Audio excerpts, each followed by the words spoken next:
घना और रहस्यमय जंगल था, जहां सूरज की किरणें भी जमीन तक पहुंचने से डरती थीं। उस सन्नाटे से भरे जंगल में एक बूढ़ा और समझदार उल्लू रहता था।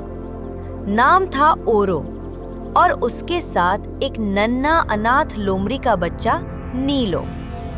नीलो ने एक जंगल की आग में अपने पूरे परिवार को खो दिया था।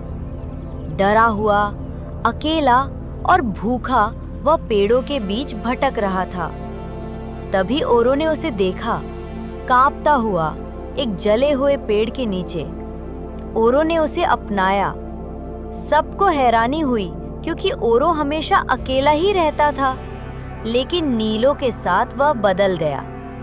वह उसे सब कुछ सिखाने लगा, पेड़ों की भाषा, हवा की चाल और जानवरों की आंखों में छुपे भाव पढ़ना।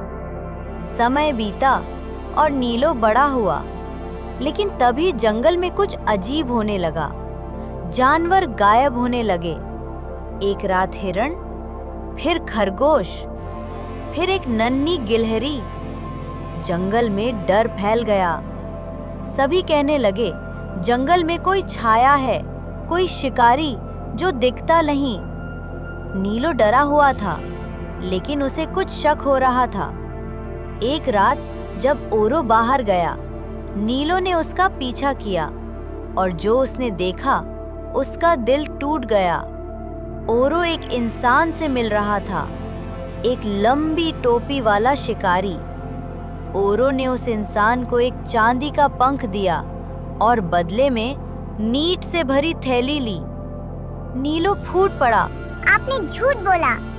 आप ही उस शिकारी को हमारे घरों तक ले जाते हो। ओरो की आंखें झुक गईं। मैंने ये तुम्हारे लिए किया नीलो। उसने वादा किया था कि अगर मैं उसे दूसरों का रास्ता बताऊंगा तो वो तुम्हें कुछ नहीं करेगा। नीलो की आंखों में आंसू थे। आपने पूरे जंगल को धोखा दिया मुझे बचाने के लिए। ओरो ने धीरे से कहा, मैं तुम्हें भी खो नहीं सकता था। अचानक पीछे झाड़ियों से आवाज आई। शिकारी आ गया था। नीलो अब डर नहीं रहा था। जो कुछ ओरो ने सिखाया था, चुप्पी, चालाकी और हिम्मत, उसने सब का इस्तेमाल किया। वह शिकारी को कांटेदार झाड़ियों और दलदली रास्तों में ले गया। जंगल ने भी उसका साथ दिया। शिकारी कभी वापस नहीं आया, लेकिन ओरो भी उस रात के बाद कभी नहीं दिखा।